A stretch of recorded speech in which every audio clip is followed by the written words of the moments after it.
오늘 말씀은 이제 창세기의 마지막입니다. 창세기 49장에서부터 우리 50장에 이제 대단원의 막을 내리게 됩니다. 이제 이 49장은 임종을 앞두고 있는 야곱이 본격적으로 이제 구속사의 새로운 시대를 이끌어갈 12아들에 대한 미래를 예언하고 있는 장면입니다. 우리는 여기서 축복과 저주가 이 그들의 삶의 행위에 따라서 이루어지고 있음을 야곱의 마지막 유언을 통해서 우리는 볼 수 있는 것이죠. 기독교는 우리가 잘 알다시피 오직 은혜이기 때문에 인과 응보적인 가르침은 어울리지 않다, 우리가 그렇게 생각하지만 성경을 또 자세히 읽어보면 성경의 전체적인 내용은 꼭 그렇지만은 않다는 것을 우리는 알 수 있습니다. 하나님께서는 뿌린 대로 거두게 하시는 분이고, 성령으로 심은 것은 또 성령으로 나게 하시고, 육체로 심은 것은 육체로 나게 하시는 분입니다. 요한계시록도 물론 우리가 좀 해석을 해야 되는 부분이 있지만 우리가 행한 대로 갚아주신다, 그렇게 말씀하시죠. 물론 우리의 이런 모든 연약함이 그리스도 예수님의 보혈로 다 덮어졌지만, 그렇다고 우리가 이 땅에서 행하는 모든 일들에 아무런 보응이 없느냐, 그것은 성경의 가르침은 아닌 것 같습니다.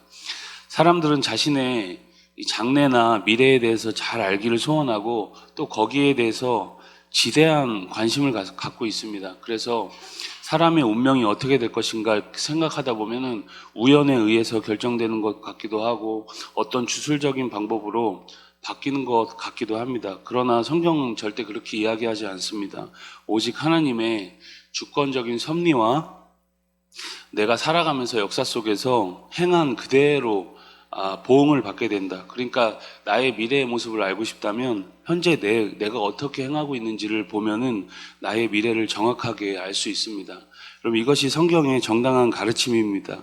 그래서 우리가 작던 크던 우리가 하는 모든 일에 의미가 있다는 것을 우리가 잘 알고 하나님 앞에서 우리가 살아가야 한다는 것이죠. 내가 오늘 뿌린 씨가 삶의 열매로 그대로 나타날 것입니다. 그렇기 때문에 우리는 항상 하나님 앞에서 선하고 또 거룩한 씨를 뿌리기 위해서 오늘도 힘써야겠죠. 하나님의 기쁨이 되기 위해서 기도하고 또 순종하고 감사하는 삶을 우리가 계속 살아내야 합니다. 우리 3절, 4절 말씀입니다. 야곱은 이 장자인 르우벤에 대해서 예언을 합니다. 르우벤은 아버지의 첩이었던 빌하와 동침하죠. 르우벤에게 있어서는 서모입니다. 서모. 완전 이 막장 드라마의 주인공인 것처럼 서모와 지금 동침하게 된 것이죠. 이것이 하나님 보기에도 선하지 않았던 것 같습니다. 그 이후로 르우벤은 완전 이 장자의 영적 권리를 빼앗기고 지금 아버지 야곱으로부터 너는 탁월한 인생이 되지 못할 것이라고 예언을 받고 있는 장면인 것이에요. 여러분, 한순간에 정욕을 참지 못해서 그 당시 가장 좋은 영적 권한이었던 그 장자의 권한을 다른 사람에게 빼앗기는 그런 불행을 르우벤 그 가문에서 당하게 된 것입니다. 야곱의 예언대로 그래서 이스라엘 역사를 보면 르우벤 지파에서는 특출한 사사나 선지자 그리고 또 왕을 한 명도 볼 수 없죠. 그리고 둘째와 셋째인 시므온과 레위는 사고방식과 행동도 비슷하고 또 가깝기도 했습니다. 이들은 여동생 디나가 강간당한 일로 과도하게 복수심에 불타서 세겜성에 있는 남자들을 완전 학살하는 그런 잘못을 범하죠. 이 일로 인해서 이들은 이스라엘 중에서 나누어지고 흩어집니다. 독립적으로 지파를 형성하지도 못하죠. 가나안 정복 후에 시므온 지파는 모든 지파 가운데 가장 약한 지파로 나타나게 됩니다. 신명기 33장의 모세의 축복에서도 이 시므온 지파는 제외가 됩니다. 결국 시므온은 지파 인구가 계속 감소되면서 유다 지파로 흡수되고 말죠. 그런데 축복받은 그런 가문도 있습니다. 유다는 야곱의 그 어떤 아들들보다도 풍성한 축복을 받습니다. 이유가 무엇이었을까요? 하나님이 택하신 언약 가정에 대한 자기 희생적이고 또 헌신적인 모습을 볼 수 있죠. 하나님의 보상이 분명 주어집니다. 결정적인 순간마다 유다는 희생적이고 헌신적인 태도로 가족들을 구해냈고 구속사에서 아주 중요한 역할들을 감당합니다. 요셉을 죽이자는 형제들의 이야기에 유다가 죽이지는 말자 그렇게 이제 말렸고 또 책임지고 베냐민을 데리고 애굽으로 데려가서 자기 가정을 또 살리는 그런 결정적인 역할을 합니다. 그리고 우리 지난주에도 살폈듯이 베냐민이 도둑으로 몰릴 때 자신이 나서서 내가 당신의 종이 되겠습니다라는 그런 희생정신을 발휘하죠. 여러분, 이런 삶의 태도가 다른 모든 형제들보다 풍성한 축복을 받게 한 그런 장면인 것입니다. 우리가 여러분 이 새벽에 모든 축복의 예언들을 다 다룰 수는 없기 때문에 분명한 건 하나님은 사람의 모든 행위와 걸음들을 아시고 세심하게 우리의 삶을 다 달아보고 계신다라는 것을 우리가 기억해야 합니다.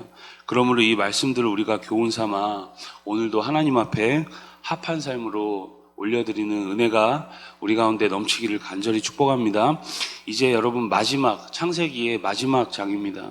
오늘 본문으로 이제 창세기는 50장의 긴 대단원의 막을 내립니다. 창세기는 태초의 시작이라는 이 웅장한 주제를 가지고 시작되었지만 사실 마지막 50장을 보면 슬픈 죽음의 사건들로 끝을 맺습니다. 그럼 우리의 삶과도 아주 비슷한 그런 패턴이죠. 마지막 50장에서 우리는 야곱과 요셉의 훌륭한 신앙과 그들의 생애를 축복하신 하나님의 은혜를 살펴볼 수 있습니다.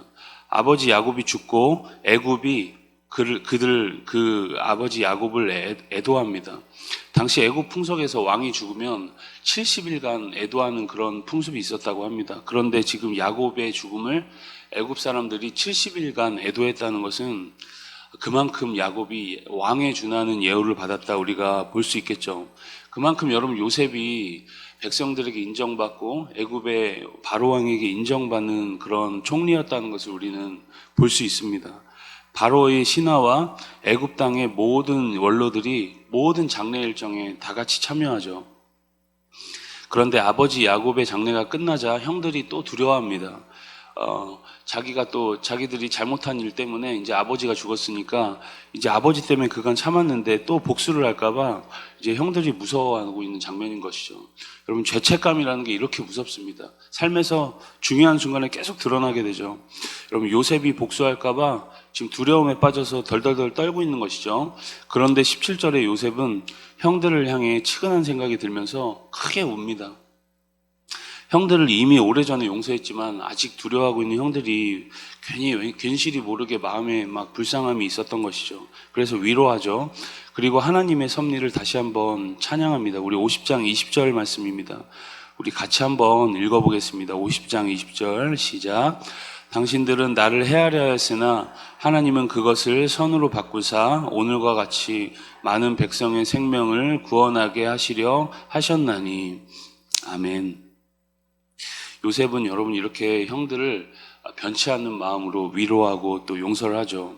여러분, 요셉도 이제 죽음을 앞두고 믿음으로 죽음을 준비합니다. 그리고 형제들에게 이렇게 유언하죠.